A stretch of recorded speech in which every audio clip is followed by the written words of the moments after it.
Countdown for blast off. X minus 5, 4, 3, 2, 1. Fire.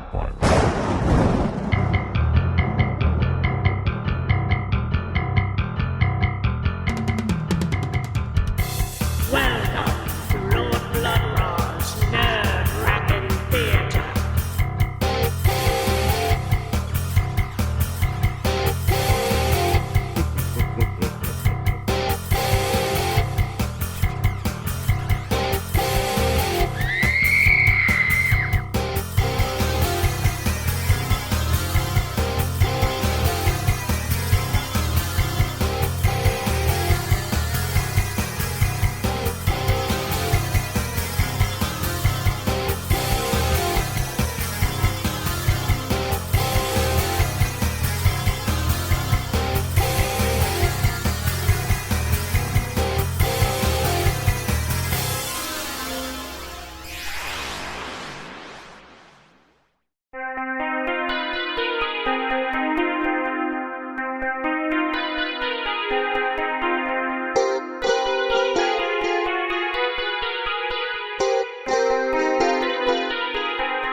Ah, my lords and ladies, geeks, geekerellas, geekulas, and geekeritas. I am Lord Blood-Rah, and this is Lord Blood-Rah's Nerve-Wrackin Theater. And tonight we yet again have a look at the suspenseful shockers that shivered the spines of generations gone by right in their own living rooms. Tales not made for the silver screen, but for the more intimate small screen. Tonight, we have classic shockers from TV as we present Tremulous TV II. Tremulous TV proved so popular from our first season, we decided to do it again. Tonight, we have 3 tales of the strange and the sinister, beginning with an episode of the TV series that was the forerunner for such classic series as The Twilight Zone and Outer Limits. Tales of Tomorrow. A group of scientists on a secluded island puzzle over mysterious mineral deposits, strange burning lights on the beach, and a colleague burned to death. My lords and ladies, without further ado, I give to you a classic from old TV. From Tales of Tomorrow, it's the Dune Roller.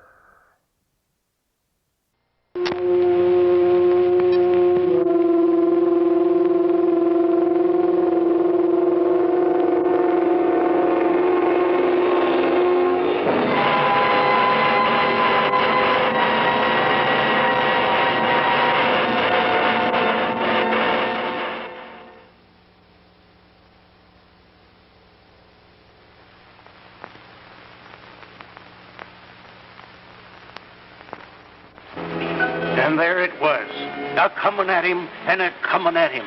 And all he could do was stand there and gape at it. And then what, Cap? Well, I don't know, Sally, as you're rightly old enough to hear the rest of it. Oh, Cap. Well, the way this Dune Roller came wheeling along, you might say it was like a great big hoop snake going along with its tail in its mouth. Only maybe more like a big, thick truck tire. No bigger than a truck tire? Oh, way bigger. Higher than a man can reach, and all fiery and burning and throwing out this awful light, just as yellow and hot as the sun, and a-coming along and a-coming along and scorching and shriveling up everything in its way. All right, Cap. So it's fiery and it's big, and you've scared Sally half out of her wits again. Sally, this Dune Roller's a wonderful North Woods yarn, but don't forget it's still a yarn. Well, you can call it just a yarn, Sam, but all the same. Yeah, I know. Just a yarn. Why do they call this place Lightning Island? Why are more men and animals killed on this island than on all the other islands in Lake Michigan put together? Well, how do you account for it? You're a scientist, Sam. You're supposed to be able to. Cap, I'm a biologist. I'm not a meteorology man. Suppose it could be caused maybe by some ore condition under the island or maybe some trick air current over the dunes. Maybe we'll know when that mining friend of the doctor gets that shaft blasted out. Sam, can we go down and see the explosives again this afternoon? No, we cannot. I got them safely put away till the expert gets here. And I don't want you playing around with that explosive again, either. I haven't touched it, Sam. Honest, I haven't. Say, Sally, It's almost 4. I thought you were going down to meet your father at the dock when the mailboat comes in. Oh, I was just going down, except... Business before pleasure, huh? Well, are you still paying me a dime for each one of these things I can find? Or have you got enough? No. The deal's still on. 10 cents for every one of those mystery drops you bring in. How many you got? Here, 3 more. I found them out on the dunes. There you are, 30 cents. Paid in full. Thank you.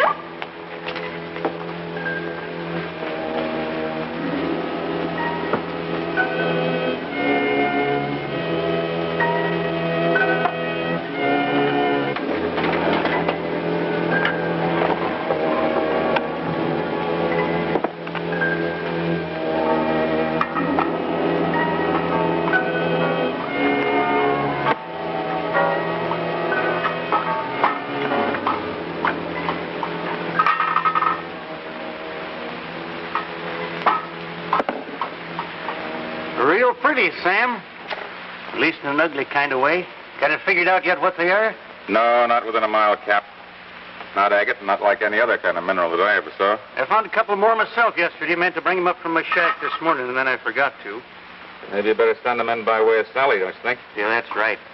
She'll think I'm trying to do her out of her dimes.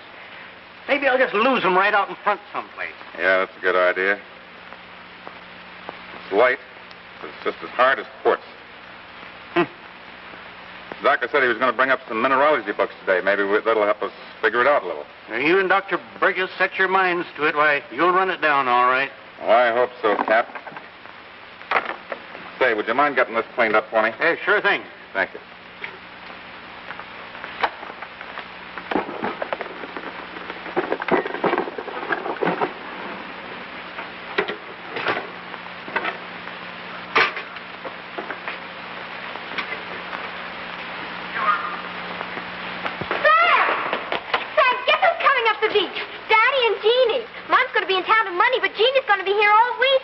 My goodness, I better get a clean shirt on, don't you think? It's too late, Sam. You were going to dance me with a clean shirt you should have thought of it an hour ago. That's not fair, Jeannie. Here, give me this.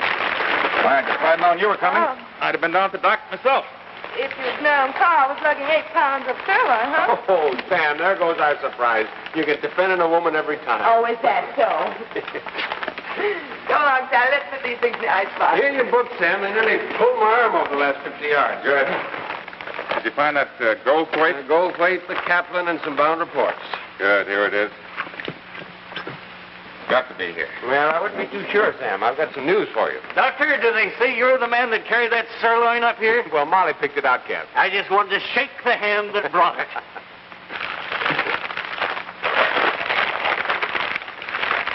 No.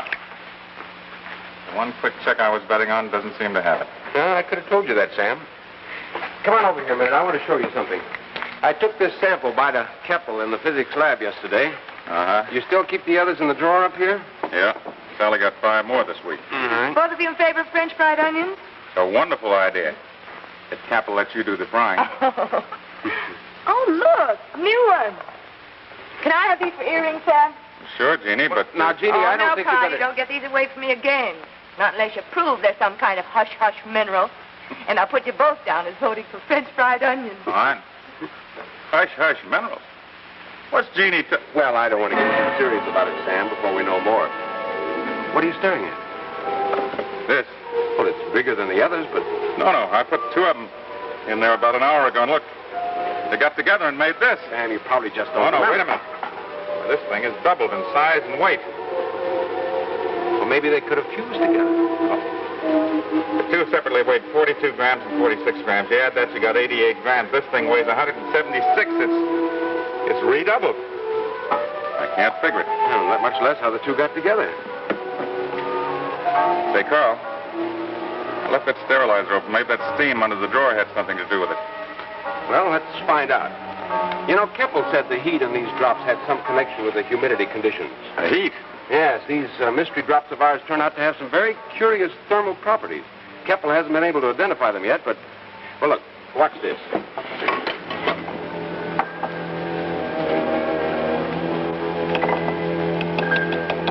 Here. Hey, that's hot. Yeah, it wasn't when I picked it up. You mean just tapping it against that Yeah, drop? they have some unaccountable source of heat. Sometimes when we tapped them, nothing happened, and at other times, We got intense heat with fewer taps than just now. Yeah. Now, there's no perceptible change, but I still think you're right about the steam. I tell you what, Sam, let's reproduce the original conditions and see what happens this time. Yeah, that's a good idea. Is this where you had them? Uh-huh, just exactly. Okay. Oh, wait a minute, Carl. Yeah? I had the drawer out about like this. But I still don't see how heat could affect a mineral. Well, you say mineral, but it could be a kind nobody's ever known. Suppose it came from a meteor. A meteor? Yeah, maybe a meteor that struck along the lake here centuries ago and smashed into bits or cracked up on the way down. Yes, but with one unique difference. This meteor, if that's what it was, is trying to get itself back together again. And when it doubles, it does. Wait, when it does. 2 and 2 makes 8, not 4.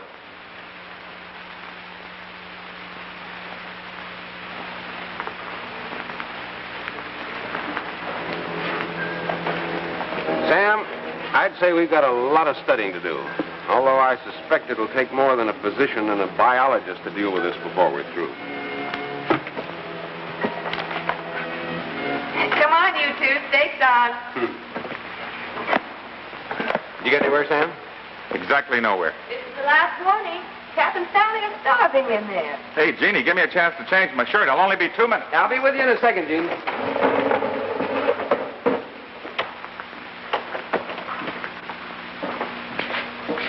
Carl. No detours. Last one at the table gets to do all the dishes.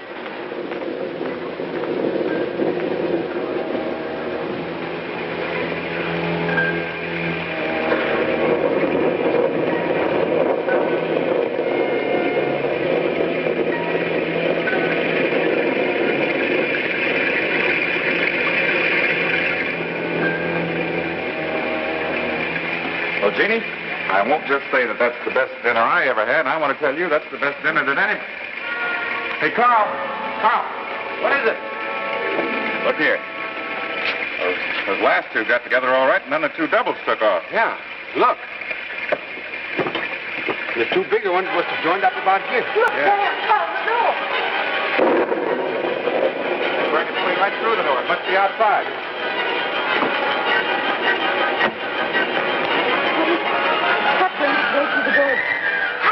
Was it a baby Dune Roller? Oh, Sally, it was just an accident and an experiment we were trying. Now, it's way past your bedtime. You get on upstairs. We'll tell you all about it in the morning. Oh, it's early. Come along, Sally. I'll tell you a story while they get you jump. Look, Cap, it's a mean night out. We could probably fix you up a bed here if you like. No, no, thank you, Doctor. I'll head on down to that shack of mine. Then if you and Sam start burning up the island with these experiments of yours, at least I'll be near the water. Well, did you find it? No, I lost track after a few feet. Too much rain out there. Say, Cap. Did you say you had 2 more of those drops down at your shack? Drops? Oh. Oh, you mean those bits of fancy quartz or whatever they are? Yeah. Why, sure, I can fetch them right back up to you now. Oh, it's too bad out tonight. Just bring them up in the morning when you come, will you? Yeah, I'll be glad to. Oh, and call me on this new phone rig if any of you are starting in the morning before I am. All right, Cap. Well, then you did get this rig fixed up down to Cap's house. Sally didn't tell me. She didn't? She should have. She and Cap have been talking on it all week. Let's try some more of this reagent.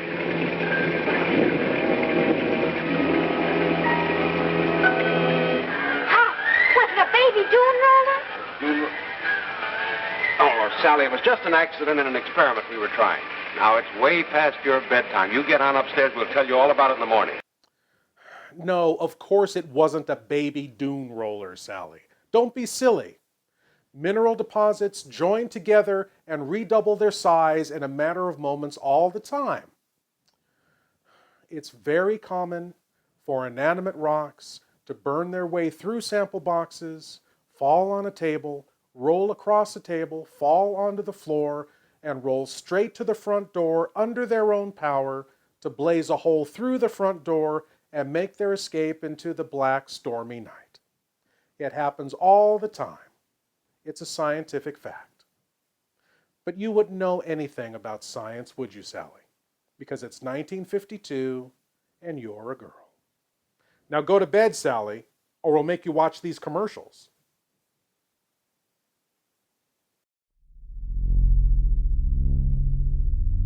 Do you love horror, science fiction, B-movies, horror hosts, old-time radio, just plain spooky stuff? Then you should sign up at patreon.com/Lord Blood-Rah. You'll be supporting the production of Lord Blood-Rah's Wrackin Theater, presenting the best, worst, and wildest horror films ever made. Lord Blood-Rah's Wrackin Auditorium, featuring the best of old-time radio horror. Captain Paxar's Star Cadet Hour, showing classic 1950s sci-fi shows for Star Cadets of all ages. Plus, you'll get exclusive access to bonus content like Behind the Curtains of the Wrackin Auditorium, a deep dive into radio horror. Lord Blood-Rah's B-movie reviews, a look at a classic low-budget drive-in feature, and much more. Sign up today at patreon.com/Lord Blood-Rah for the love of horror.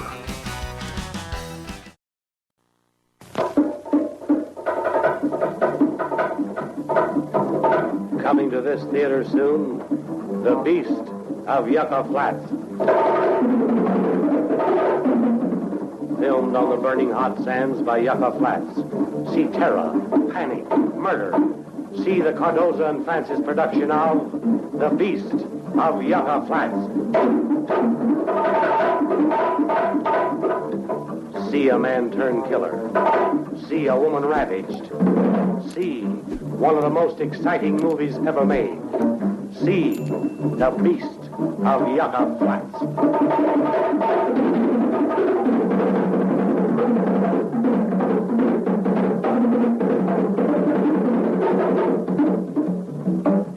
A killer on the loose. Death sweeps across the desert. Panic. A bloodthirsty killer stalks a moonlit desert. See The Beast of Yucca Flats.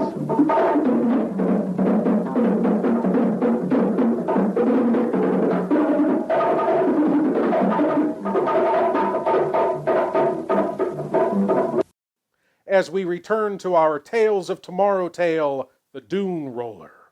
Our experts are still trying to unravel the riddle of the red-hot rolling rocks. Let's see how far they've gotten. Well, we've got exactly nowhere. I told you Cap likes to play with that thing. Almost as much as Sally. Hello, Cap. How is it down there? You up to your knees in water? Sam, there's something peculiar going on down here. No, not about those drops of yours. I found them. I got them right here in my pocket. But there's a funny kind of light out there on the lake. It seems to be moving inshore. Can you see it from up there at the cottage? Wait a minute, Cap. Hey, Carl. You see any kind of a light out on the lake, Cap? Seems to think there is one. Is the boat in trouble? Well, he can't make out. It's blowing up too hard. No, I can't make out a thing from here, Sam. Hello, Cap. No, Carl and I can't... Hey, Cap. What's the matter? I don't know, Sam, but I'm scared. I'm coming back up the cottage. From the double. What is with Cap? I don't know. He sounded scared stiff.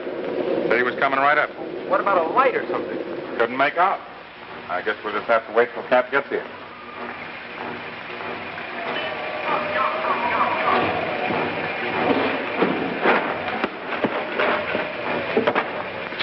That thing's alive.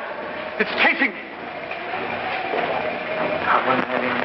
Coming at him, and all he could do was stand there and gape at it. And then what, Cap? And then what, Cap? And then what, Cap?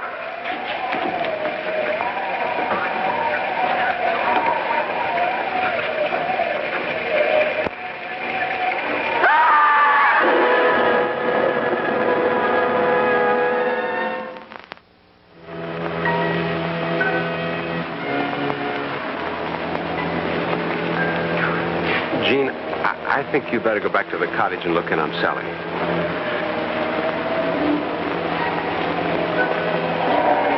Well, Sam, Lightning Island's lived up to its name again. Poor Cap couldn't have known what hit him. Well, you're a doctor. You said it was lightning. What else could it be? I don't know. I've been thinking... Remember back in the service? Some of those Japs we saw that had been gone over by a flamethrower? I know what you mean, but Who goes around with a flamethrower on a quiet Lake Michigan island after a poor old-timer like Cap who never harmed a sparrow in his life? If you say it was lightning, it's got to be lightning. Well, lightning's pretty unpredictable, Sam. I've seen it play worse tricks than this. Yeah, but it's played too many tricks on this one little island. Yeah. Well, I'll get Warren out Monday to blast for those ore samples. I guess for tonight, we'd better get him down in the boathouse. Yeah, it's tough enough on Sally as it is, I guess. Not having poor old Cap stretched out right there in the cottage. Come on, let's go.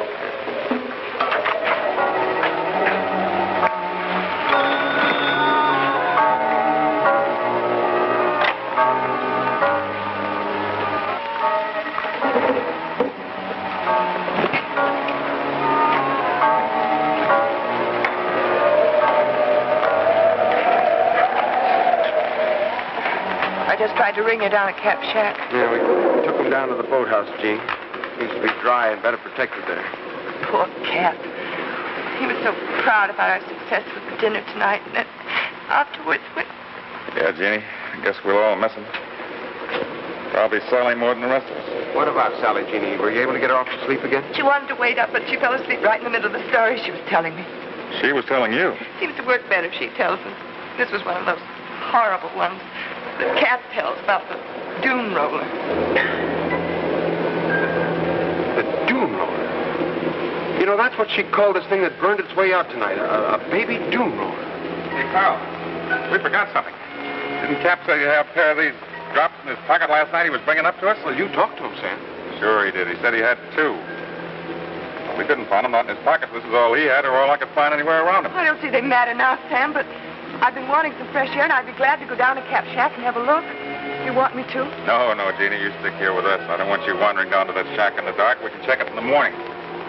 Well, Carl, I've been thinking. The Dune Roller, that tall tale that we've been laughing at all summer. Oh, now, Sam, we're just keyed up. No, we know that this thing can give off heat, confuse, and double in size and weight. You said yourself it might be parts of a meteor trying to get back together. Oh, Sam. Why not? Suppose there's a big chunk of that stuff out there somewhere, a mass that can get hot and move if the conditions are just right. You know, if it's dark and there's plenty of moisture. As I see it, there's just two things we can't answer. Those mystery drops and these deaths by lightning.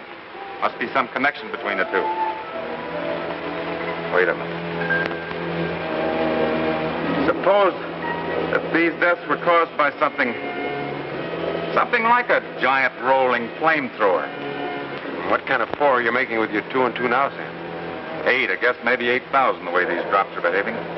And you think there's a great hot chunk of this out there that these smaller ones are going into and building up? Well, I think it's possible.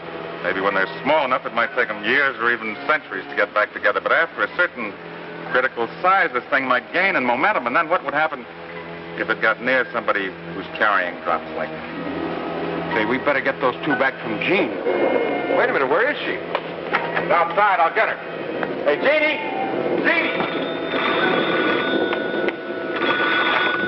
Jeannie, what are you doing down in that shack? I thought you might want those missing drops that Cap had, but I can't find any here. Sam, you don't have to shout at me. Of course I'll come back up. All right, get started. I'll meet you on the path, but just get going. No, there's nothing to worry about. Just get started.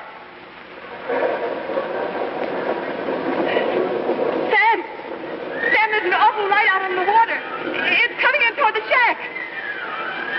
Jeannie, those 2 drops you've got in your pocket, take them out and throw them away. Throw them as far away from the shack as you can and get going. But, Jeannie, throw those drops away fast.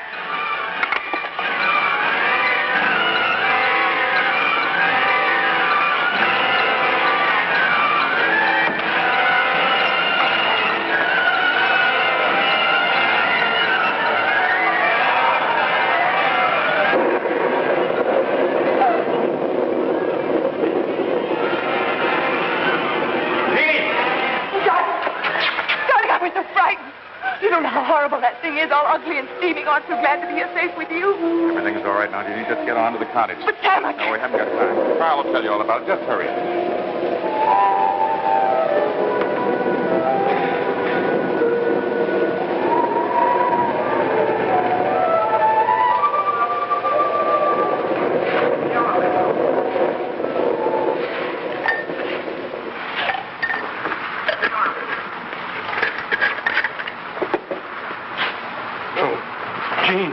You must be exhausted. I'm all right now, Carl. It was awfully close, though. Too close. Well, you just rest here for a minute. I've got some work I've got to do.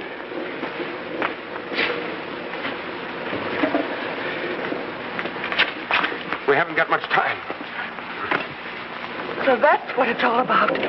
You and Sam are really going to try to fight this thing. Let's just say neutralize it. There's nothing else we can do. Why don't we leave this place? Because the only way off the island's at the dock, and that's where this thing's been coming from. Coming through the drops away, that would keep it away from the cottage, wouldn't it? Gene, it drops every place, and this thing may die down for a while. Who knows when it'll start rolling again?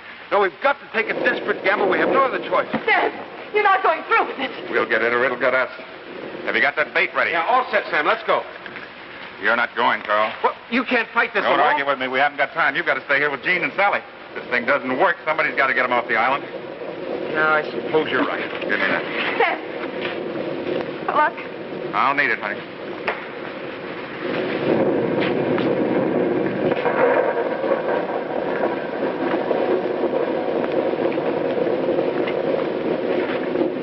There's only something we could do. Nothing. Except trust in Sam and wait and hope and maybe say a little prayer. Give me one more minute. Just one more minute. Hey, out of your mind. Get back to that cottage. Just sit and wait. Now, wait a minute. There isn't time. That thing's coming. Get behind that rock.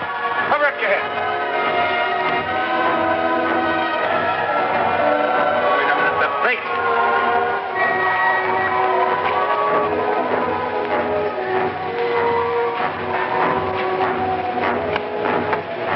All right, now. Come and get it.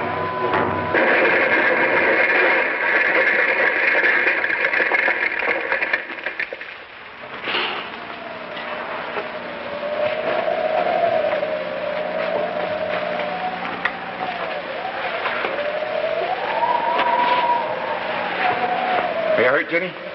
No, darling, I'm all right. You sure?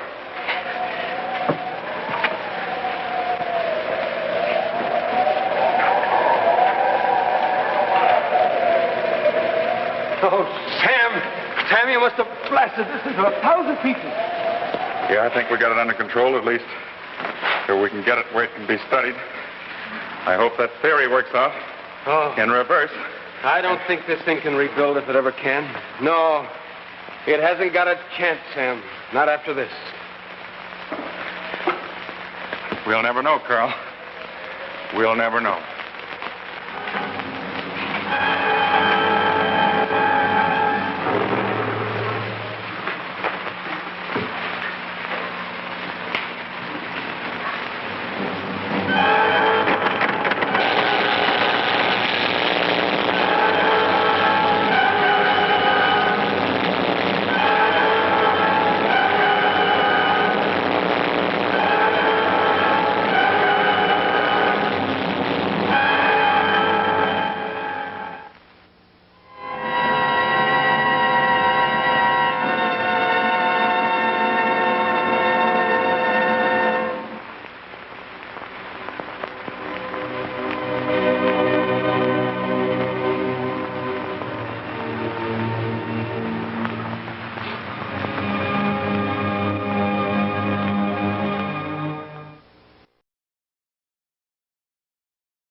Honestly, you fool humans will watch anything!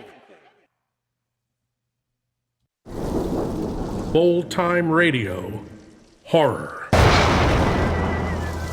Experience the subtle magic of old-time radio horror every week with Lord Blood-Rah's nerve-wracking auditorium, chilling audio nightmares from radio classics like Lights Out, The Witch's Tale, Dark Fantasy, and many more. Available on YouTube and most podcast providers. Lord Blood-Rah's nerve-wracking auditorium. Please leave your eyes at the door. You will not need them.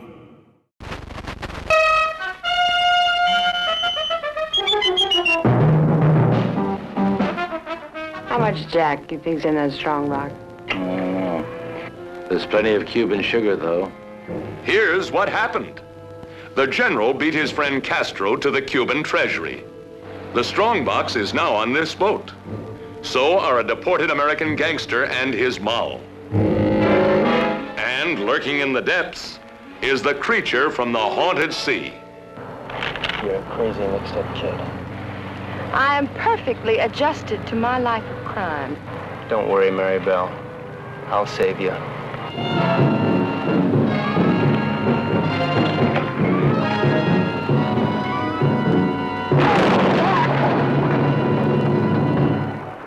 It's all right. Be calm, everybody. The boat's insured.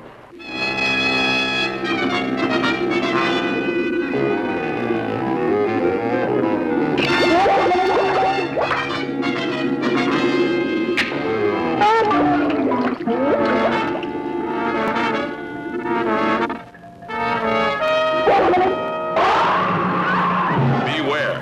The creature from the haunted sea.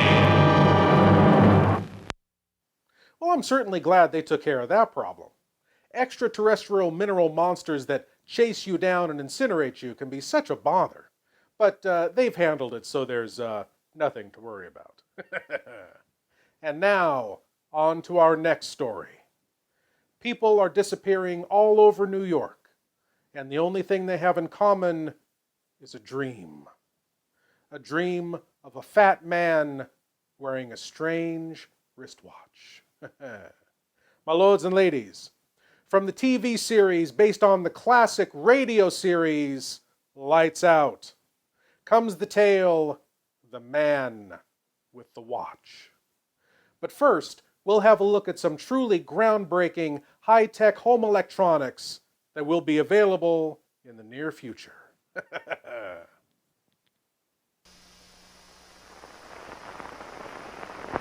Admiral, manufacturer of the world's most powerful television receivers and maker of table model radios. Admiral portable radios. Radio phonograph combinations. A complete line of conventional refrigerators. And a famous Admiral dual temp refrigerator. Admiral electric ranges with Flexo heat. A full line of television combinations. Admiral presents Lights Out.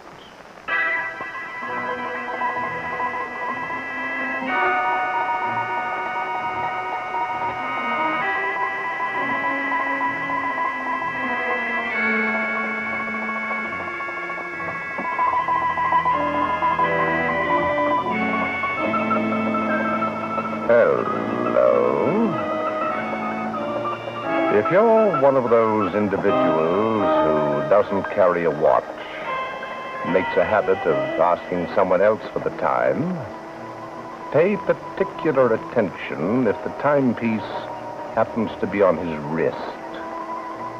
And if he starts to tap that watch slowly, don't wait around. Lights out.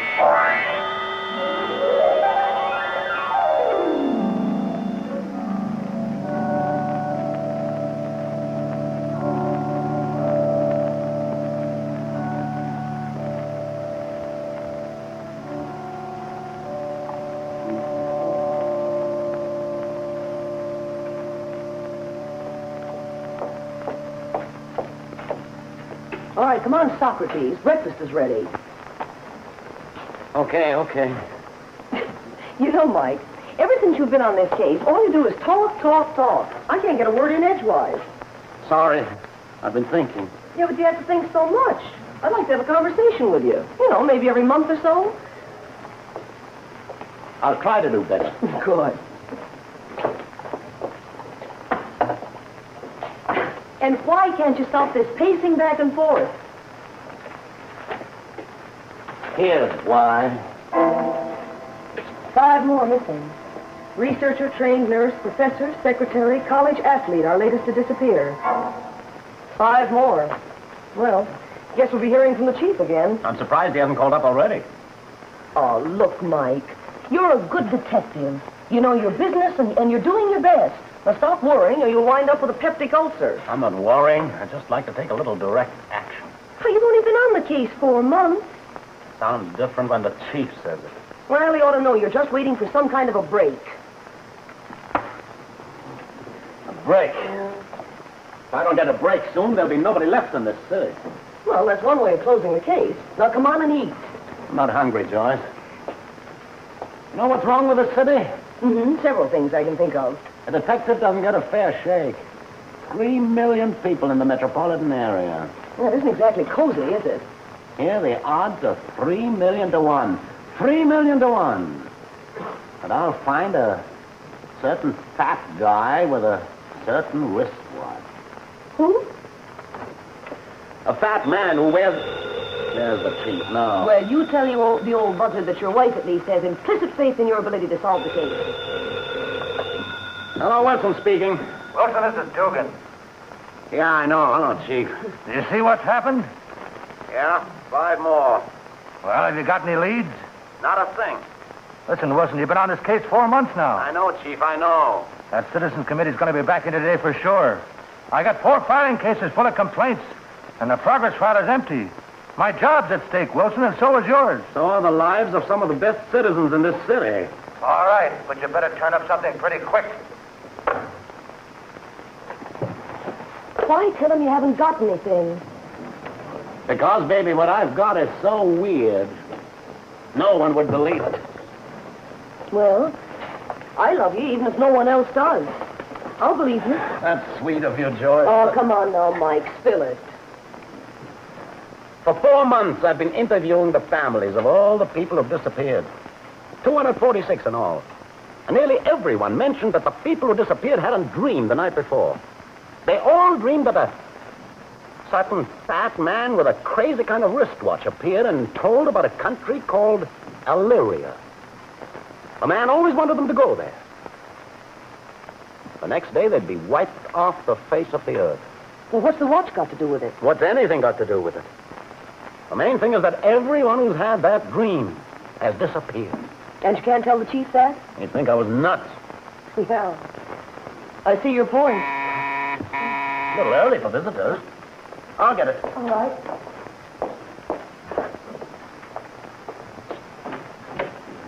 Hello, Mr. Wilson. Mr. Madden, come in. Oh, you remembered.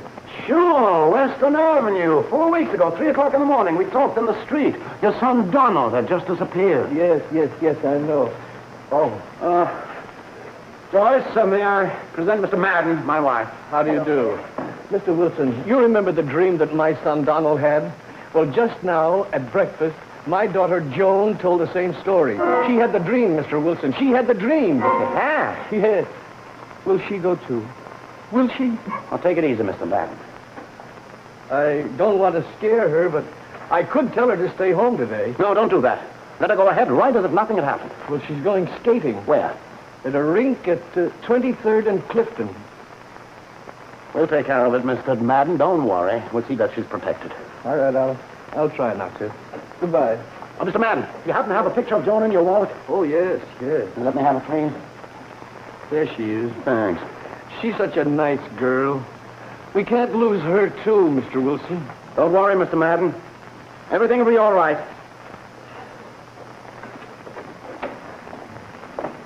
Poor little guy. Mike, you've got to pick that girl up for safekeeping. Not that simple, Joyce. If that fat man wants to take Joan Madden, nobody can stop him. One guy disappeared right out of the elevator between the 10th and 15th floor. Another guy was driving along the highway alone. Car crashed. He was gone. No. The main thing is finding that fat man. Now, this may be the break we've been talking about. If he's planning another disappearance, I'm going to be there. Hello, Chief. I've got something. I want you to surround the rollerdrome at 23rd and Clifton. Enough men to lock arms around the block. Yeah, there's going to be another disappearance. Right. Meet you at the door. Now, take it easy, Mr. Detective. Remember, this fat man is only in a dream. That's why I've been pacing up and down so much, baby. This is the kind of thing that makes a man wonder. Ah, yes. It makes a man wonder indeed. How can so many people be disappearing all over New York without a trace? Can our dime store Humphrey Bogart unravel this mystery? After this, we'll meet the fat man with the strange watch. But first, these folks will try to make cash disappear from your bank accounts.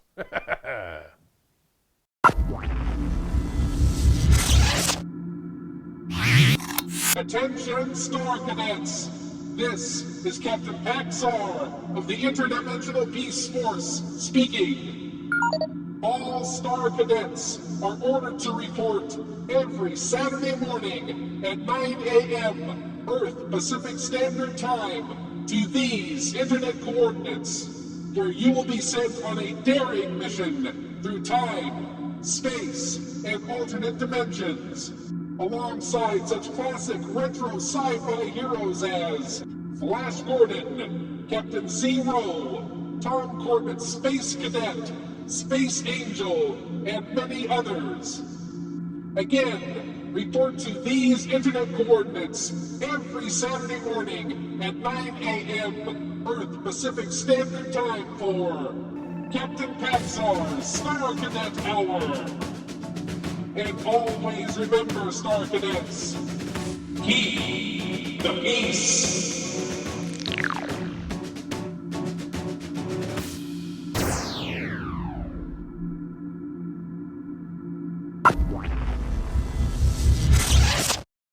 From Haiti, land of the voodoo, comes the most infamous cult of all. Bela Lugosi as Murder Legendre.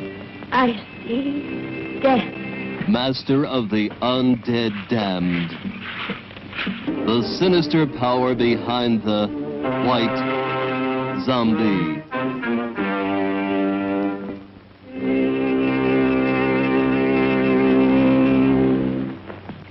Zombies? Yes, they are my servants. This soul killer takes men from their graves to be his slaves.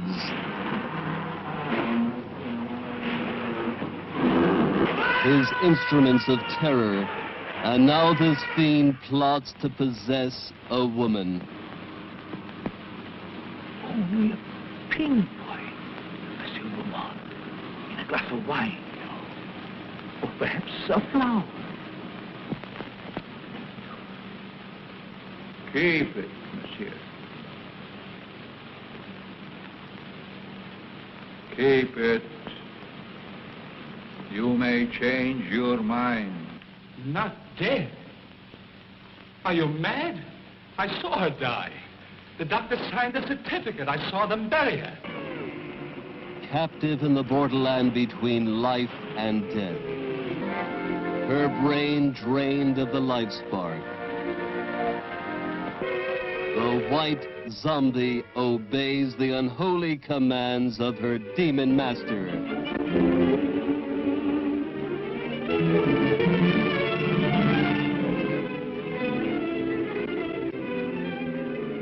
As mindless creatures carry out his cursed will, terror explodes in horror and heartquake. Zombie! Allez, allez!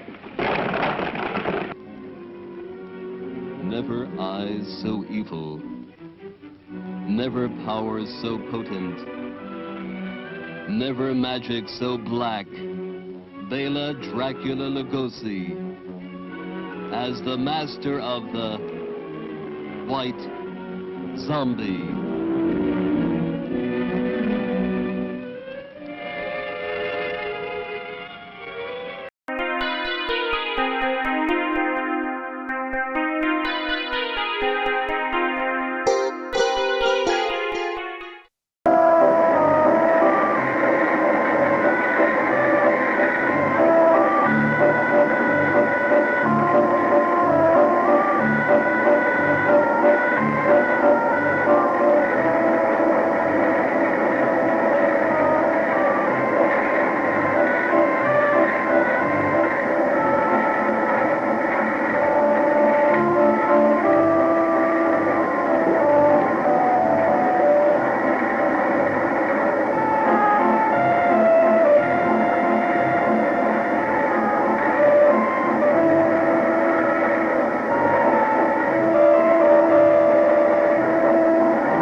you find those? In the center of the floor. I'm taking them in Lost and Found.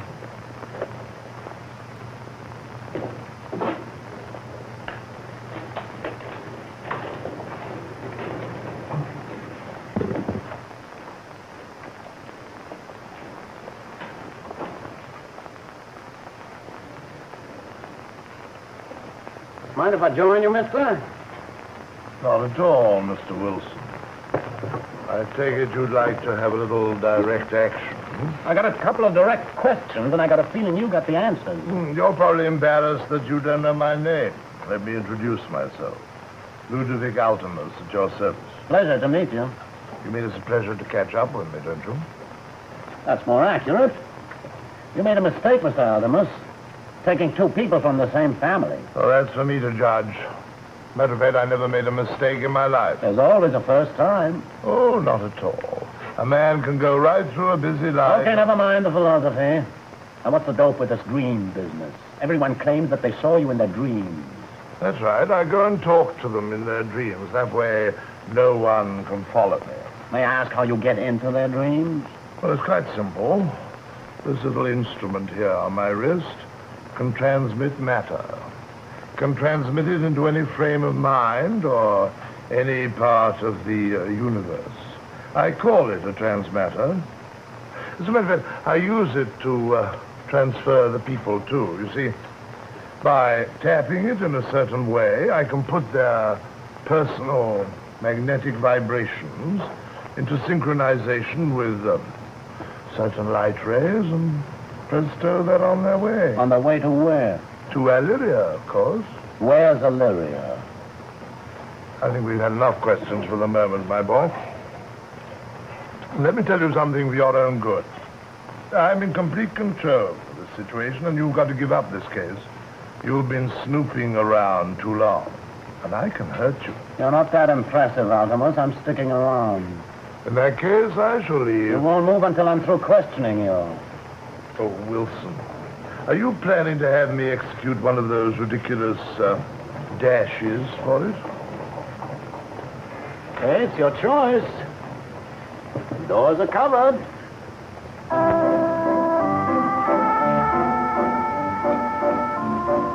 Hey, Chief. Chief, stop him! What's the matter? Don't let him get away. Don't let who get away? The fat man who sat at the table with me. Mike, there was nobody there at that table with you. Come on, let me go. You were sitting at that table all alone and talking. I was sitting with Ludovic Altimus, the big fat guy. You're dreaming, Wilson. You're dreaming.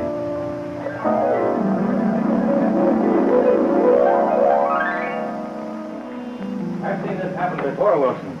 There's nothing like a good long rest to clear up a man's head. Chief, my head is clear for the 600th. Where's your wife? She's down at her office. Oh, I wanted to talk to her. I want her to see if she stayed in bed. And I'm going to call a doctor, too. Look, Chief, I'm perfectly okay. I'm not crazy. This is the same guy who appeared in all these people's dreams. The same guy who snatched Joan Madden right off that floor by tapping his watch. Look, Mike, I've been in this business. Are you sure there's nobody in the wanted file by the name of Ludovic Altimus? I know that wanted file by heart. The closest name is Joe Altamont. Besides, everybody in that file is a living human being. Hey, there's something wrong in this apartment. Yeah, sure is. The door. The kitchen door. We've lived here for 2 years. We've never had that door closed.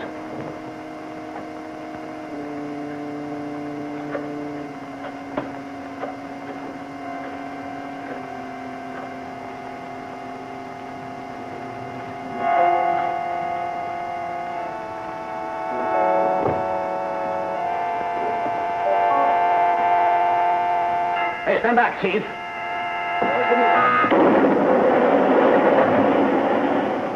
Wilson, just what are you running here? I'm not running anything.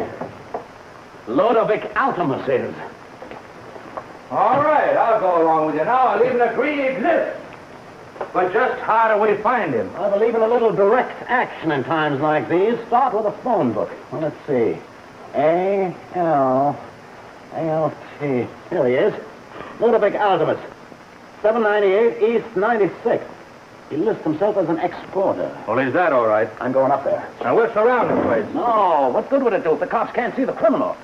I'm going up there by myself. And just what are you going to do with that hammer? Another part of the direct approach.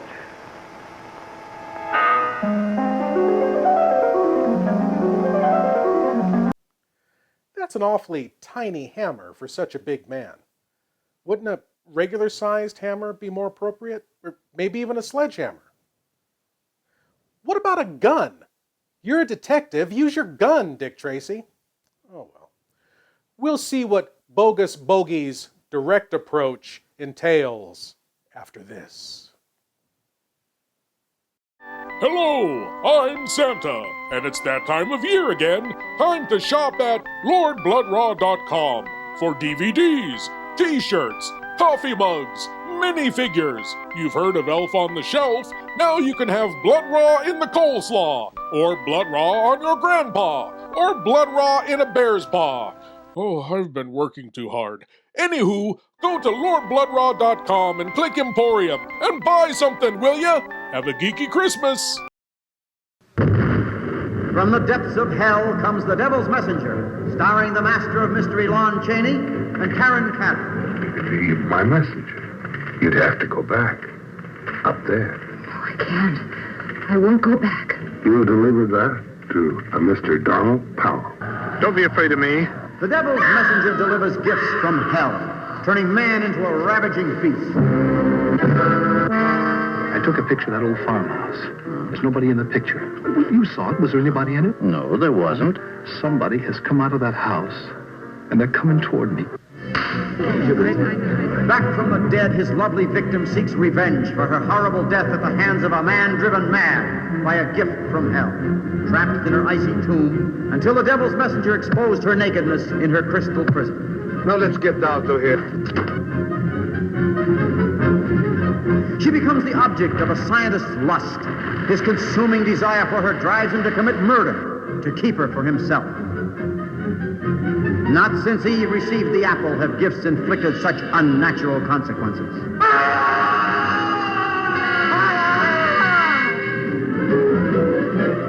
Tonight at midnight, you will be dead. Just how do you intend to kill me? I have no idea. I don't even know you. The crystal ball foreshadows doom, for it is the plaything of the devil, and only he can change the events it foresees.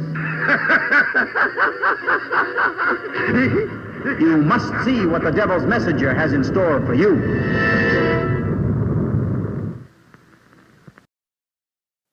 And now, my lords and ladies, we'll see a fine example of what made watching live television shows like these so much fun.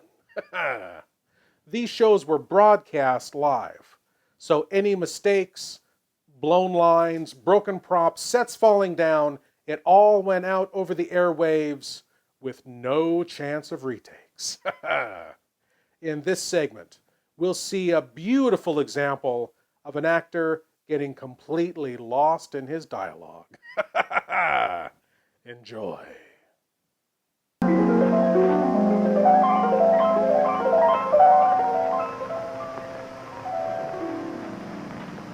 I'm sure you'll love everything about Olivia, my dear. It's of a magnificence beyond description. I can hardly wait to go, Elizabeth.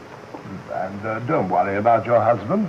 We can fix it so that you'll forget all about him. Funny, he's beginning to seem hazy already. Fine, fine.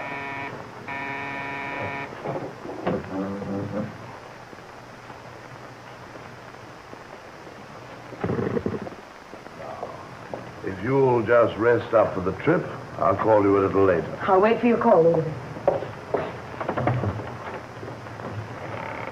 Why, hello, Mr. Wilson. Come in. I wasn't quite through with you. I'm glad that you're here. I'm not quite through with you either. Come in. Will you have a glass of milk? No, thanks. Incidentally, if you haven't been home yet, I must warn you. If you have, I must congratulate you. Congratulate me, then. It didn't work. We never leave the kitchen door closed. I told them not to do it. I guaranteed that you would give up the case before it was necessary to kill you. That was considerate. Yes, I can't bear these blunt methods.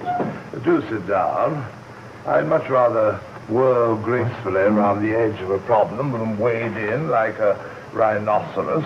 The nature of my assignment here requires it. What is the nature of your assignment?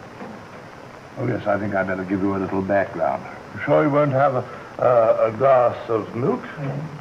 You see, I was born, although I was born in Morriswood, I still have a very nice house there, where I like to relax on summer evenings in the nice wall-wide porch. I am really a creature from a totally different galaxy of the universe.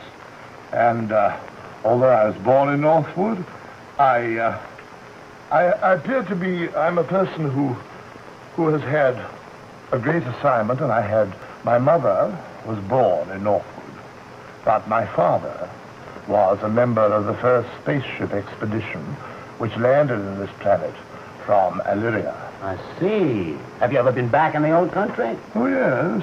Yes, this transmitter is my connection with New Jersey, but I haven't transmitted myself recently. Do you mind if I pace? No, please do. You see, the trip takes a few light years, and I never seem to have time to get away for more than a weekend in Northwood. Why do you have to keep so busy?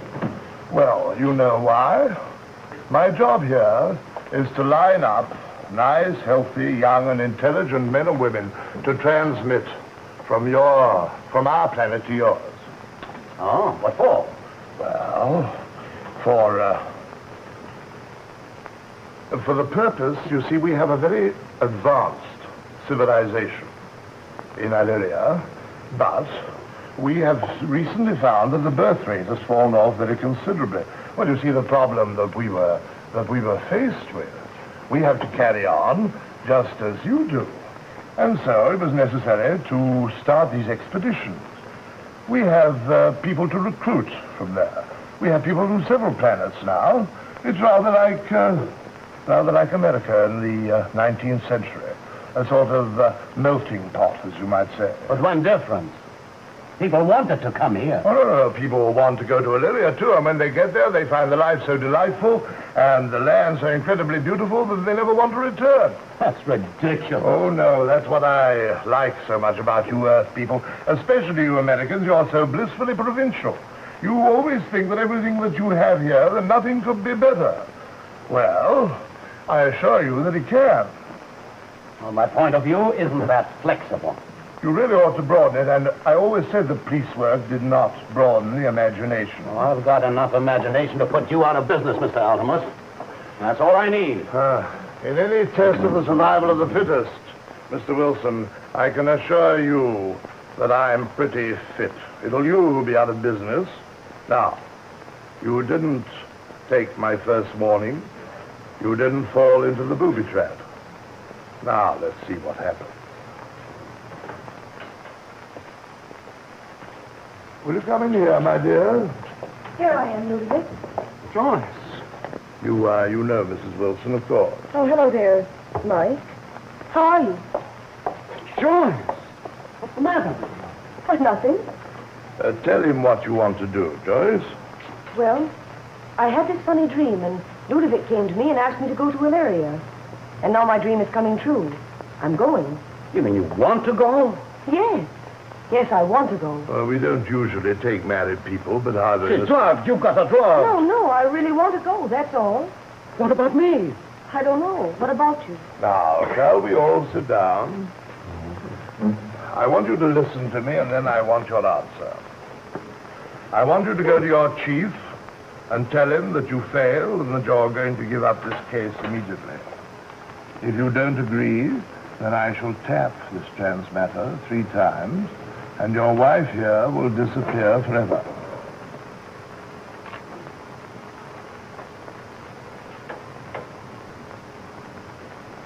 May I have your answer, please? Yes, you may have my answer.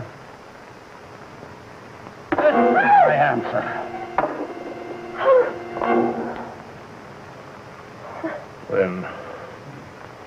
Then you win, Mr. Wilson. Mike? Take it easy, Joyce. What are we doing, you? Sir. Who's that big tub of lard? This is Ludovic Altemus.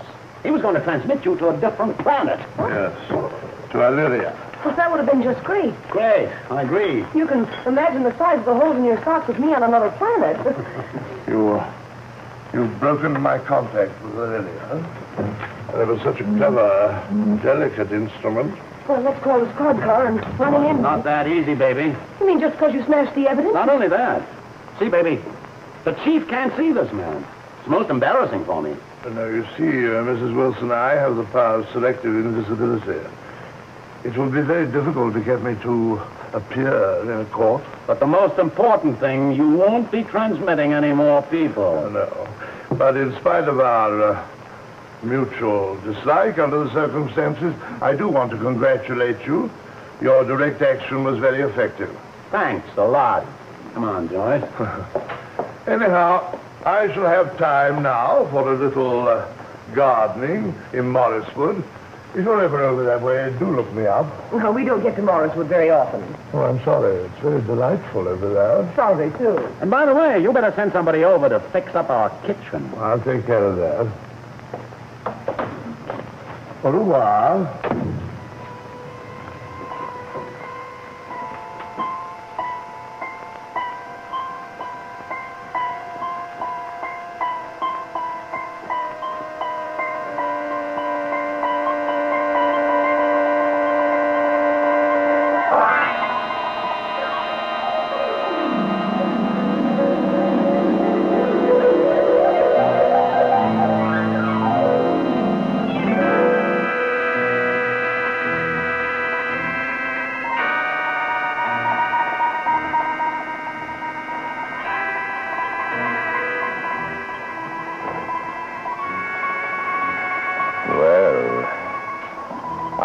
That friend is still in business.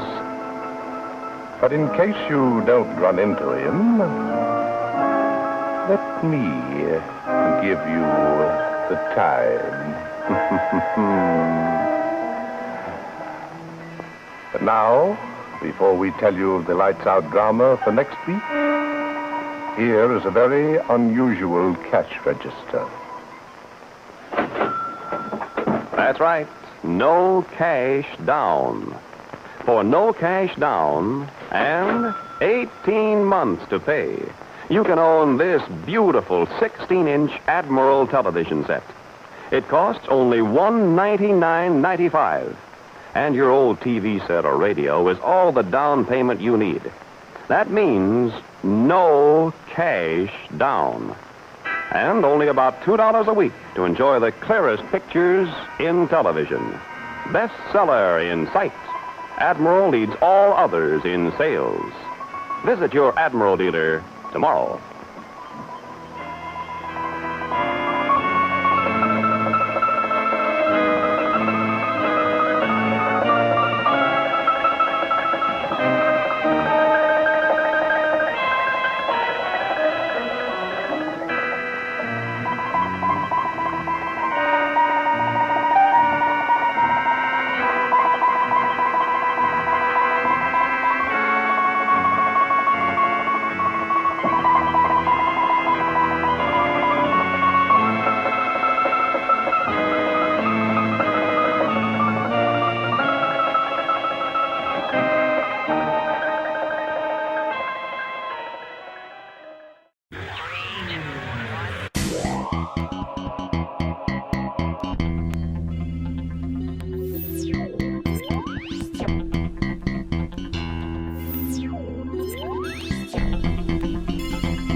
It's Lord Blood-Rah's Tremulous Trailers.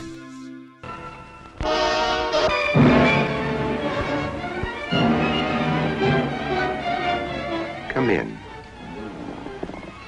Come closer. Closer. That's right. I'm Vincent Price. You'll be just as safe in this house of fear as any of the other 5 victims murdered by the Bat.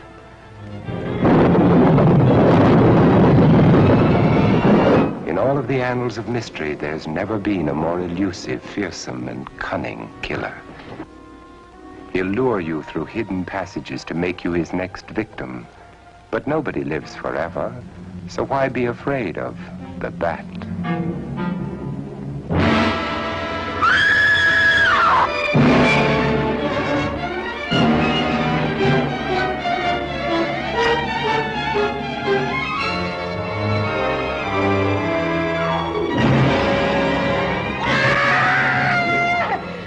How long's he been dead? Oh, I'd say about a half an hour. You believe it was the bat? That's a bat's trademark. Perhaps he's still in the house. That's possible. It says here that the bat never leaves no fingerprints. That's understandable. Having no face, he probably has no fingers either.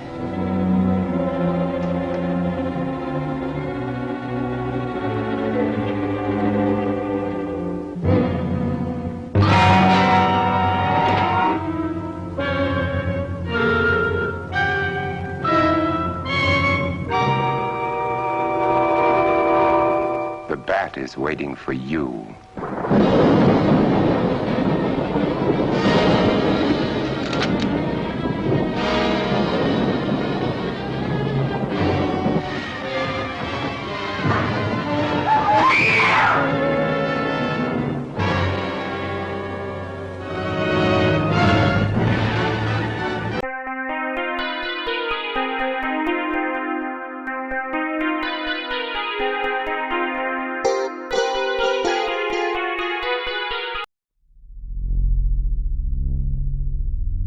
Do you love horror, science fiction, B-movies, horror hosts, old-time radio, just plain spooky stuff? Then you should sign up at patreon.com/Lord Blood-Rah.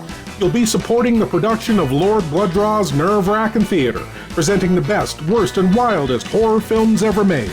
Lord Blood-Rah's Nerve-Wrackin Auditorium, featuring the best of old-time radio horror. Captain Paxar's Star Cadet Hour, showing classic 1950s sci-fi shows for Star Cadets of all ages. Plus, you'll get exclusive access to bonus content like Behind the Curtains of the Nerve-Wrackin Auditorium, a deep dive into radio horror. Lord Blood-Rah's B-movie reviews, a look at a classic low-budget drive-in feature, and much more. Sign up today at patreon.com/Lord Blood-Rah for the love of horror. From ancient Genesis to the modern screen, the name written in blood, Ega! If I could just call you on the phone. The code of the ghost at the sign of the toad.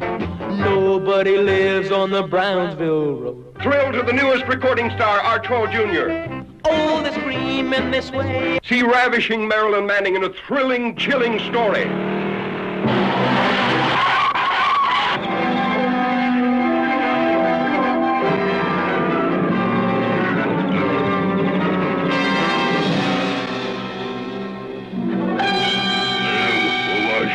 The last of the prehistoric giants sees his first girl. Noah.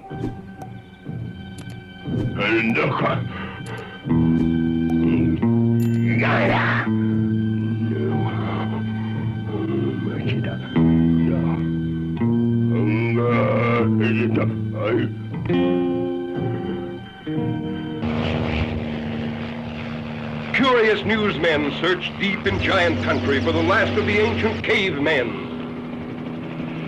See a tough giant tamed by the soft hands of his captive woman. See him sacrifice his ageless beard for her love. Then lose her to a boy in a dune buggy, escaping a burning desert. Ega's primitive passion was love or kill.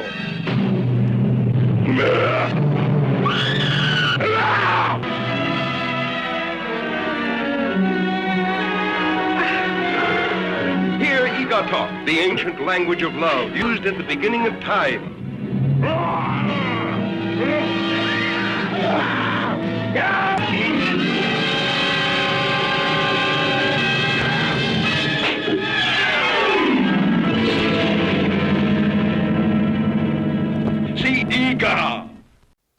And now, my lords and ladies, our last tale tonight features one of the first heroes of science fiction, the invincible, intergalactic, all-American Flash Gordon. This TV series is from the early 1950s and casts Flash, his faithful gal pal Dale Arden, and the brilliant Dr. Zarkov as agents of the Galactic Bureau of Investigation. They have to safeguard a secret that, if it should fall into the wrong hands, could unleash an army of merciless killer androids on a defenseless universe. My lords and ladies, prepare yourselves for high adventure in deep space with Flash Gordon and the Return of the Androids.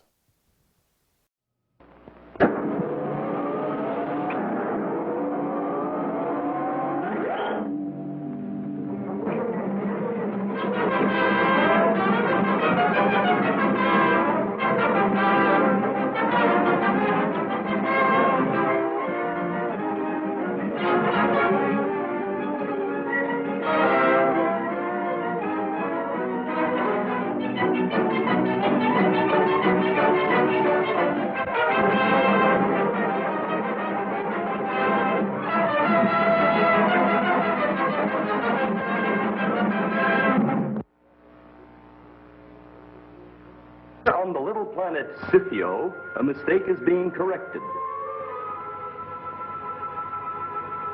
These are androids, creatures without minds, without souls, indestructible, the servants of people betrayed by their own creation.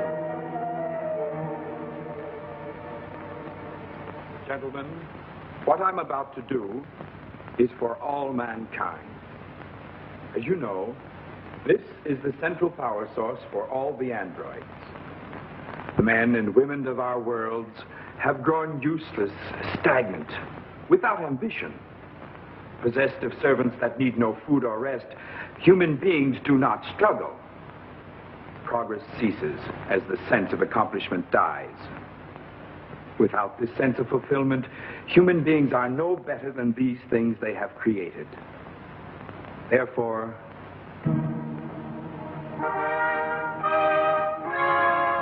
we, the representatives of all the planets, have all taken the vow never to reveal the three secrets of the use of androids: the location of the volts throughout the universe, the frequency readings to which the androids are attuned, and most important, the location of this, the central power source. Gentlemen, the future of humanity depends upon our keeping that vow.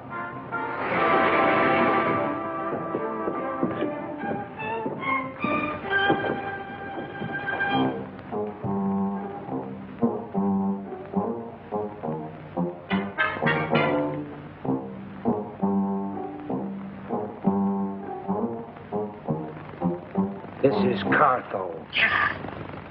I substituted myself for one of the androids and gained... Never mind all that. What have you learned? I know all three secrets of the androids.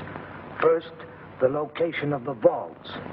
There are android vaults on Earth, Saturn, Uranus, Livy, Scythio, Minos.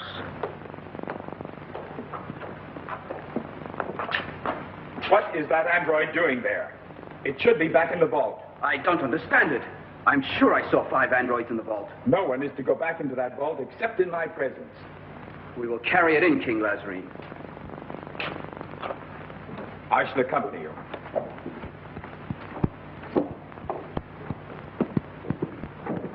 Plius and Delio. The frequency length of the androids is in the delta spectrum. Sine, omega, sine, omega, cosine, epsilon. The location of the power source. The location of the power source. Who's this? Someone has learned all the secrets. Only 2. They did not learn the location of the power source. Without that knowledge, all other is useless. No one need know of this. I understand.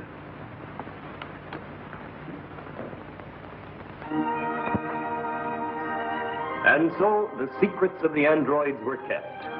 Now, over 400 years later, in the year 3061, 3 men, each a member of the Galaxy Bureau of Investigation, know the secrets, and each knows only one. Commander Richards, who knows the locations of all the android vaults throughout the universe, Dr. Zarkov, who knows the android frequency readings, and Flash Gordon, who holds the key, the vital secret of the location of the power source.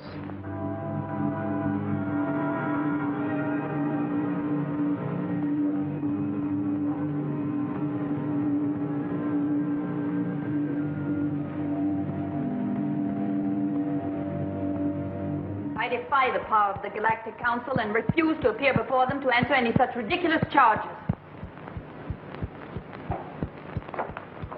But you must answer to the Galactic Council, Queen Phubia. The GBI has received reliable information that you've signed a mutual assistance pact with the renegade planet Futura. The GBI is mistaken. That's hard to believe since I find one of Futura's best-known agents in your throne room.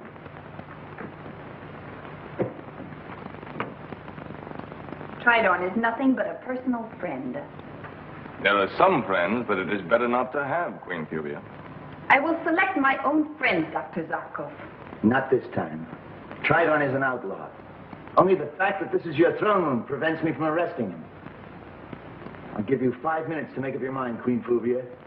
Either you order Tridorn off your planet and return with me to appear before the Galactic Council, or I'll have Scipio declared a renegade planet too. We'll wait outside.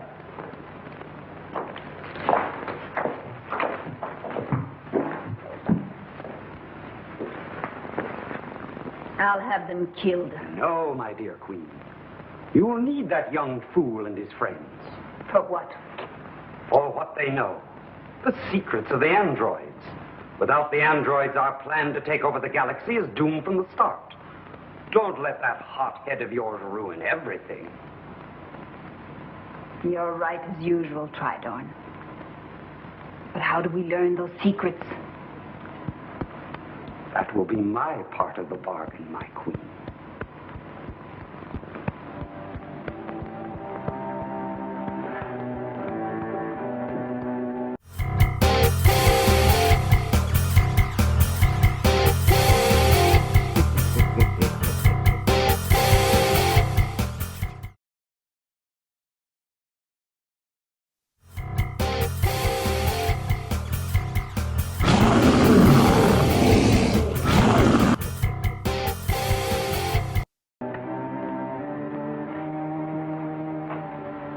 Dr. Zarkov, does the planet Scipio mean anything special to you? No. Why, does it to you? Tridorn doesn't make any alliance without a purpose. A purpose for the planet Futura. What purpose, Flash? Well, Dale, I'm sure that... Has the Queen made up her mind? Yes. Seize them!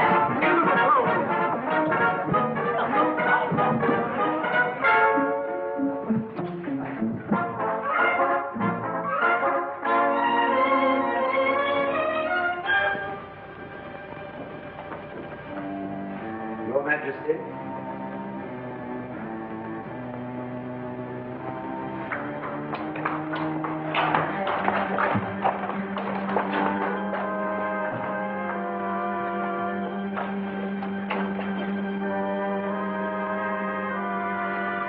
You know what'll happen to you for this, Phubia? I know what's going to happen to you, my handsome blonde friend. Tridorn, Yes, my queen. you're part of the bargain. Fulfill it.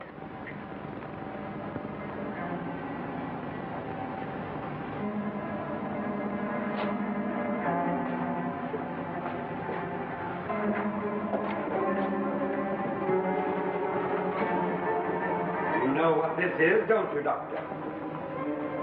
A centrifugal table. Used to test the effect of a specified number of G's on an android. Or a human being. Strap him on!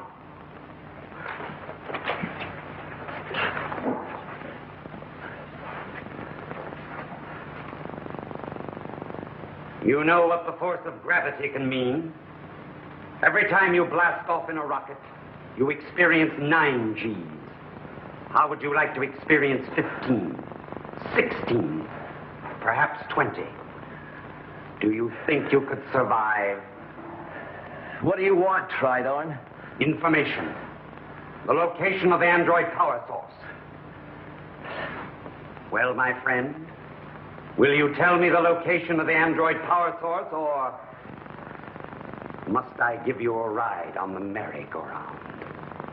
You're a fool. Granting that I know the location, do you think I'd tell you? You are the fool. Go ahead. Wait. He won't tell. And we can't afford to kill him. But there is another way. I can give you a kingdom. You could rule Earth. Better. You can rule the universe. At my side.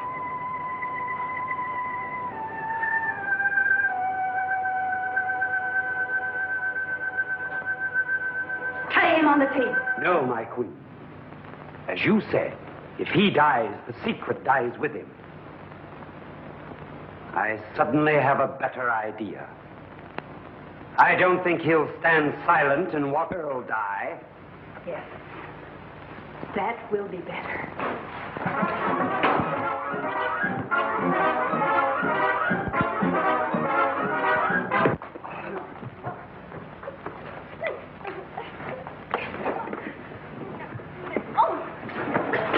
Get on with it.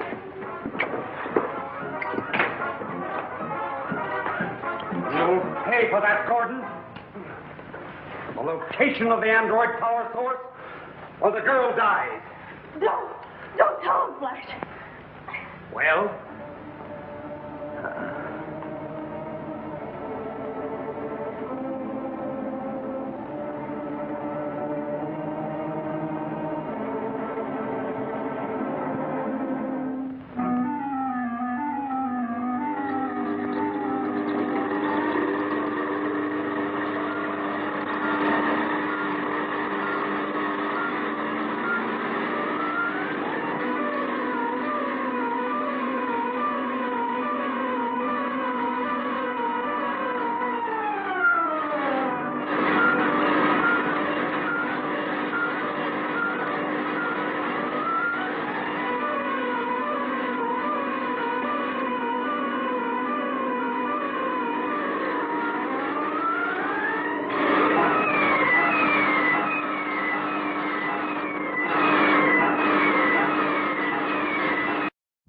Assume the position and open your minds wide.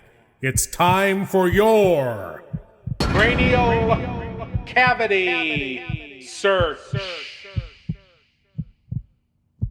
Yes, my lords and ladies, the cranial cavity search. Here's a chance for you great geeks out there to prove your geek cred by showing what you know.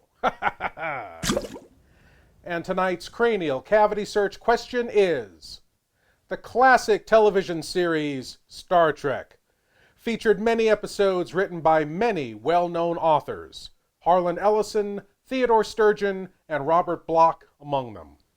But one episode was written by a rather unexpected writer. That episode was The Lights of Zetar.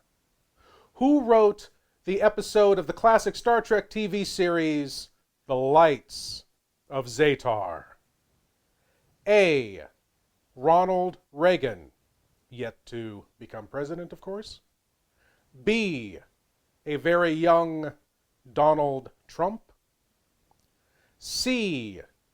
Ventriloquist and puppeteer Sherry Lewis, of Sherry Lewis and Lamb Chop fame. Or D. Gomer Pyle himself, Jim Neighbors. Do you know, my lords and ladies? Think about it while I relinquish control of the show to these commercials. Hey, geeks! Want more Lord Blood-Rah? To help support the show and get exclusive content found nowhere else, sign up at patreon.com/Lord Blood-Rah.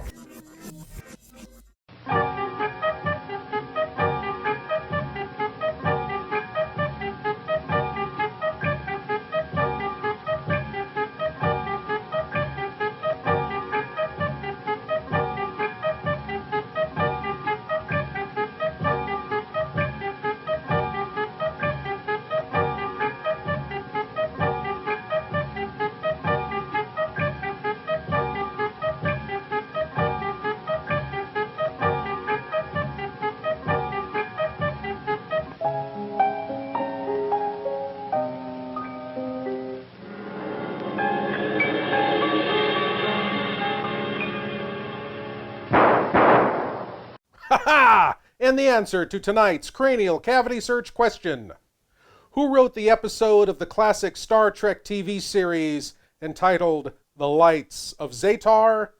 It was C. Sherry Lewis. Puppeteer and ventriloquist Sherry Lewis starred in a very popular children's TV series in the 1960s, The Sherry Lewis Show, and later in the 90s in the PBS series Lamb Chop's Play Along. She co-wrote the episode The Lights of Zetar in 1968 with her husband, submitted the script, and the show was produced. She also lobbied hard to get a guest starring role on the episode, but alas, just didn't get it. But now, my lords and ladies, we return to Flash Gordon and the Return of the Androids, as our damsel in distress, Dale Arden, is being tortured on the table by evil Queen... Frankly, I'm not sure what her name is. Fluvia? Holy Lugosi, I thought Count Dooku was a stupid name.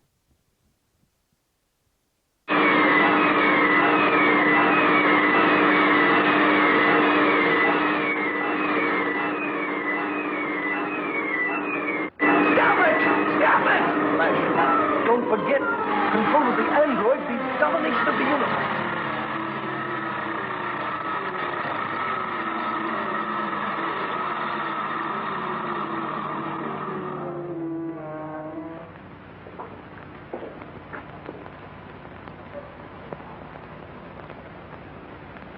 She's still alive.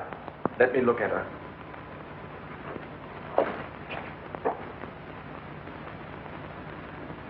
She's alive. The location of the android power source. If I tell him, Pooby, I warn you, he'll betray you. As soon as he has no further use for Scythiel, you'll become slaves to the planet Petura. The power source. Where is it? Send Dale back to Earth. As soon as I hear from Commander Richards that she's safe, then I'll tell you. You take us for idiots. Speak! Then watch the girl die.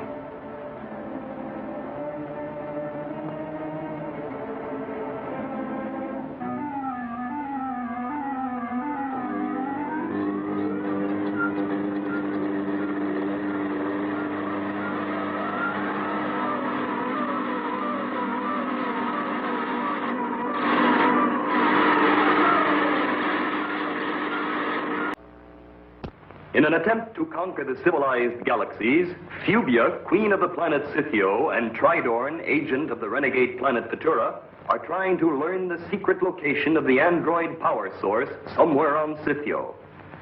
Only Flash Gordon knows the location. But Dale Arden will be put to death on the whirling centrifugal table if he does not reveal it.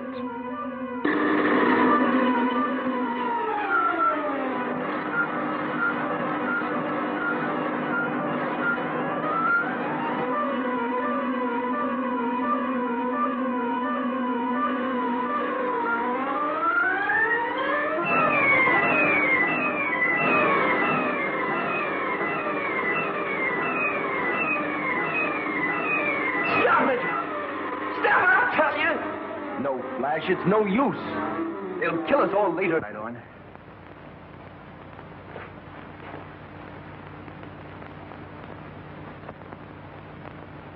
She is alive. Now the location. You got a map of the Scythian Mountains?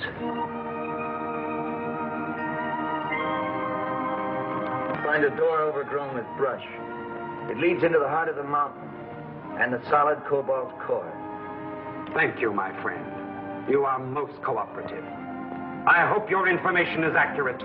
I would hate to have to operate my little merry-go-round again. Guard, take this man to the cell.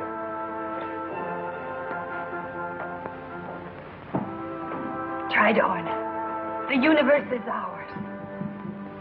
Yes, my queen. After a few formalities, like destroying the planet governments and the GBI. Come, my queen. It is not far to the mountains.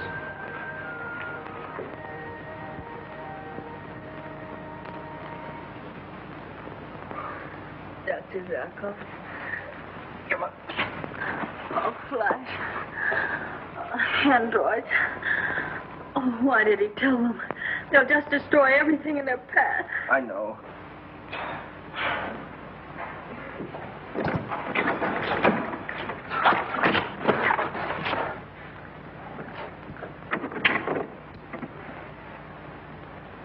Why did you tell them? I couldn't let you die. It won't do them any good. They don't know the frequency the androids are attuned to. That's true. But they'll just come back for the information when they find that out.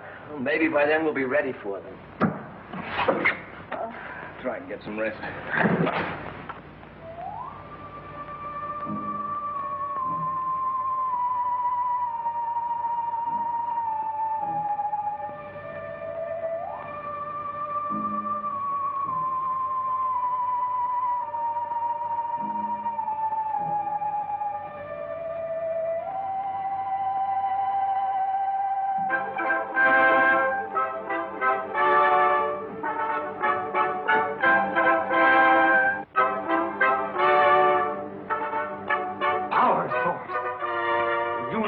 Is ours.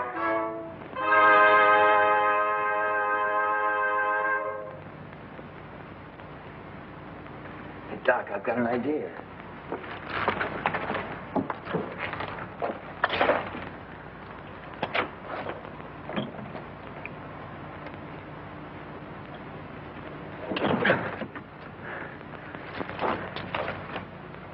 Here is the first setting for our planet Scythio. Scythio, Gamma 8876 Rho. Gamma 8876 Rho.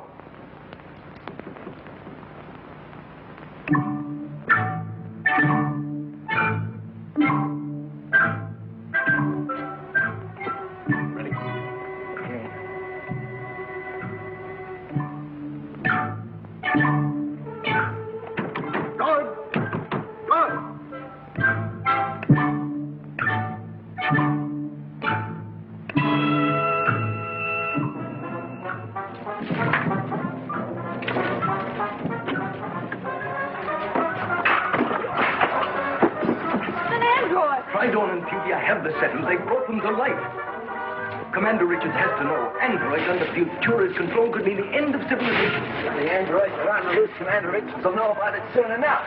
Let's get out of here.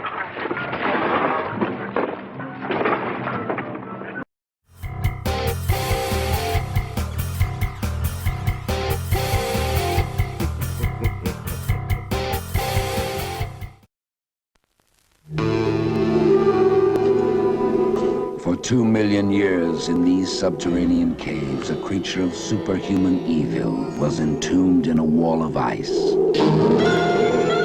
waiting to be free, waiting to live again. Travel with us on a journey into a world where nightmare becomes reality.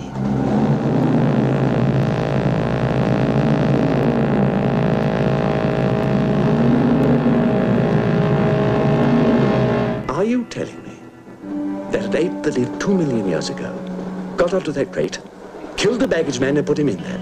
Yes, I am. It's alive. It must be. Travel with us, if you dare, on the Horror Express.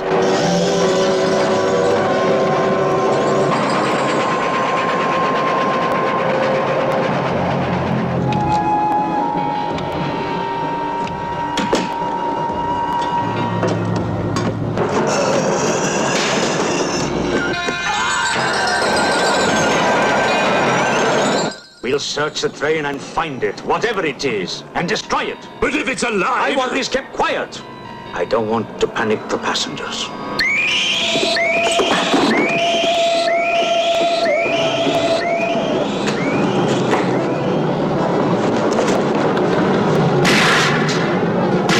The malignant power of this creature is indestructible, transferring its force from mind to mind, from body to body. Beast is not dead. I put 4 bullets into him. You think evil can be killed with bullets? Satan lives. The animal that you shot was only the host. It's alive in someone on this train. You saw his eyes. One look at them and you're dead. Anything that moves near that door, kill it!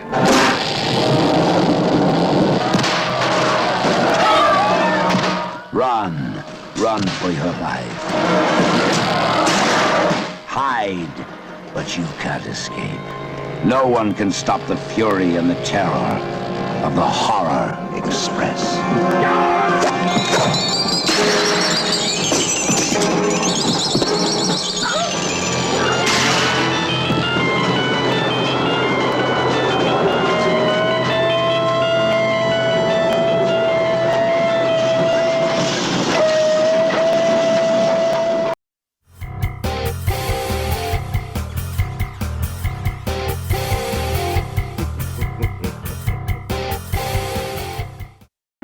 Saturn. Saturn?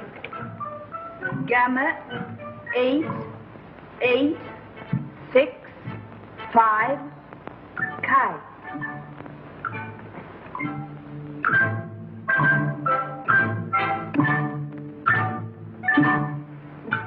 Livy. Livy? Gamma 8, 8, 9, 3, Beta.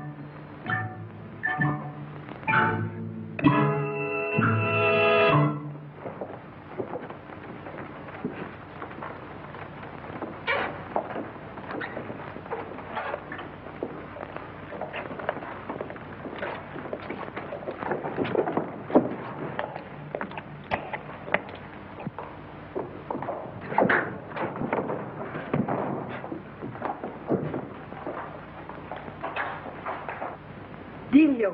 Delio?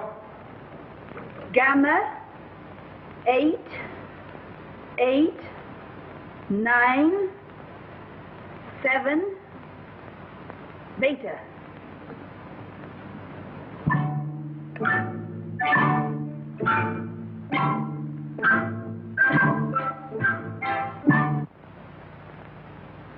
You must be mad.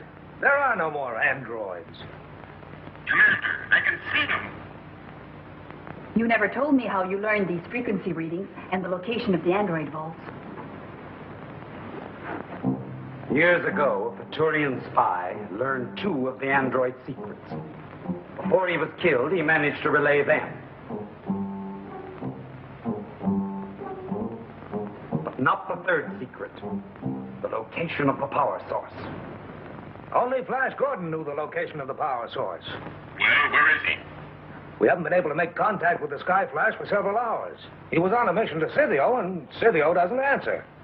Find Gordon. I'll find him. And when I do, he'll answer to the Galaxy Council for this. Androids, attention on all planets. Destroy. Androids, on all planets, advance on the cities. Androids, take the communication centers.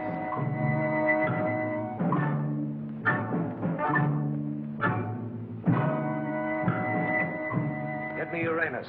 Uranus does not answer, sir.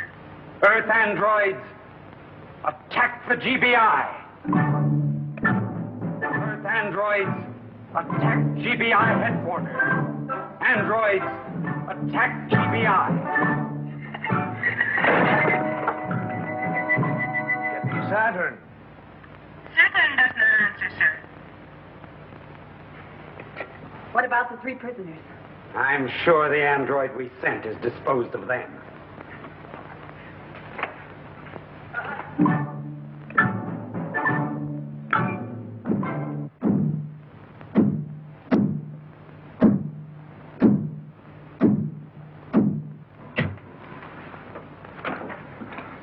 They'll break in a few minutes, Commander. That's no use, sir. Ray guns don't stop them.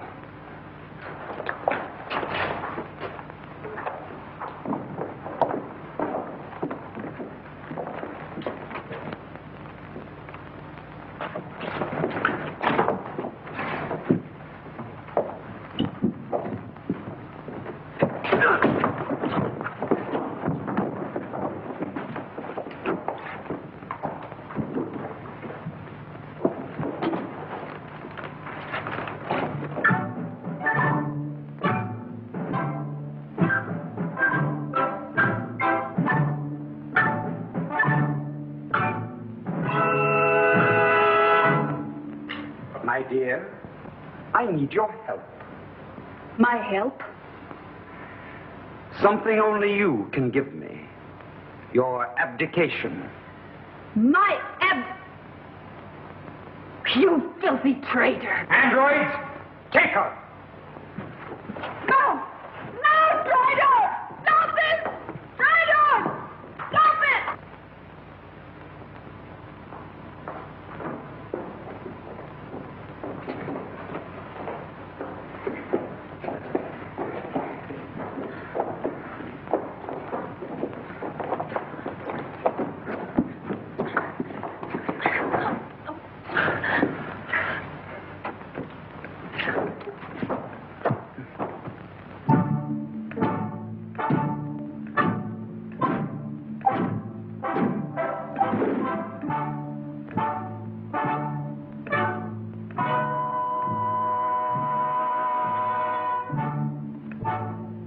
Earth androids, listen to this. When you have accomplished your mission, stand by for further orders.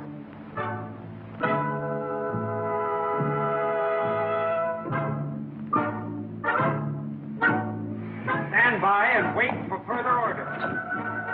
Stand back, Triloid. Androids.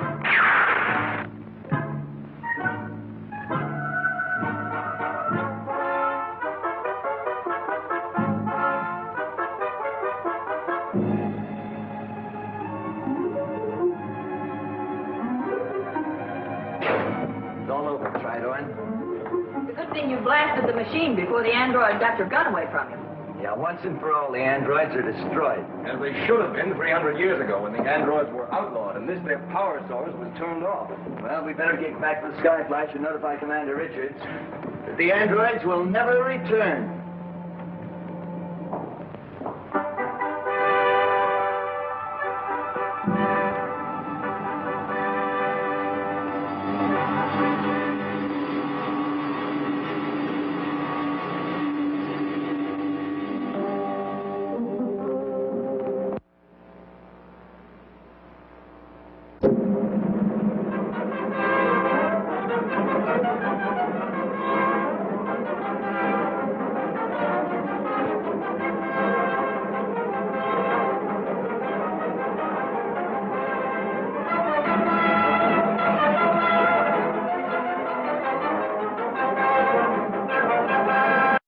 Well, my lords and ladies, we've completed another adventure into old-time TV. There's a lot of great horror and sci-fi to be found in those vaults of old, grainy black and white shows, and we'll be presenting more of them here in the Wrackin Theater soon.